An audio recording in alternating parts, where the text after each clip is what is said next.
നമുക്കിങ്ങനെ PSCയുടെ ഈ login page കിട്ടാൻ വേണ്ടിയിട്ട് നമ്മൾ ആദ്യം തന്നെ കേരള PSCയുടെ ഒഫീഷ്യൽ വെബ്സൈറ്റായ www.kerala.psc.government.in എന്ന് പറഞ്ഞ വെബ്സൈറ്റിലേക്ക് പോവുക.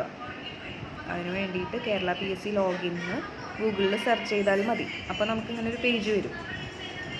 ഈ പേജിൻ്റെ മുകളിലായിട്ട് 3 ലൈൻസ് കാണാം. അതിൽ ക്ലിക്ക് ചെയ്യാം. അപ്പോൾ നമുക്ക് ഹോം, എബൌട്ട് അസ്, ഡൗൺലോഡ്സ് എന്നൊക്കെ പറഞ്ഞ് കുറച്ച് ഓപ്ഷൻസ് കാണാം. അതിൽ ഹോം ക്ലിക്ക് ചെയ്യാം. ഹോം ക്ലിക്ക് ചെയ്തതിന് ശേഷം ഇങ്ങനൊരു പേജ് വരും. അതിൽ 3 ലൈൻസ് ഉണ്ടാവും. അതിൽ ഹോം ക്ലിക്ക് ചെയ്തതിന് ശേഷം വൺ ടൈം രജിസ്ട്രേഷൻ ലോഗിൻ എന്ന് പറഞ്ഞൊരു ബോക്സ് എടുക്കുന്ന കാണാം. അതിൽ ക്ലിക്ക് ചെയ്യാം. അപ്പോൾ നമുക്ക് ഇങ്ങനത്തെ ഒരു ലോഗിൻ പേജ് വരും.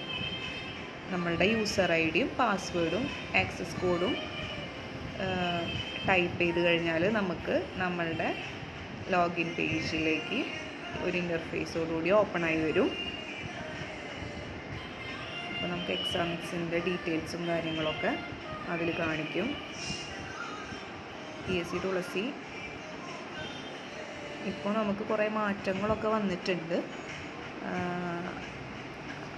അപ്പോൾ നമുക്കൊരു ലിങ്ക് ഞെക്കിയാൽ ഇപ്പോൾ പഴയ പോലെയല്ല, ഡിപ്പാർട്ട്മെൻറ്റൽ എക്സാമിനേഷനൊക്കെ വേണ്ടിയിട്ട് വേറെ ലോഗിൻ പേജ് ആയിട്ടുണ്ട്.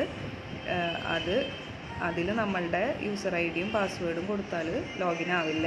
അത് ഡിപ്പാർട്ട്മെൻറ്റ് ടെസ്റ്റ് എഴുതുന്നവർക്ക് വേണ്ടിയിട്ടുള്ള ലോഗിൻ പേജാണ്. നമ്മളുടെ ഒഫീഷ്യലായിട്ടുള്ള വെബ്സൈറ്റിൽ കയറിയിട്ടാണ് നമ്മളുടെ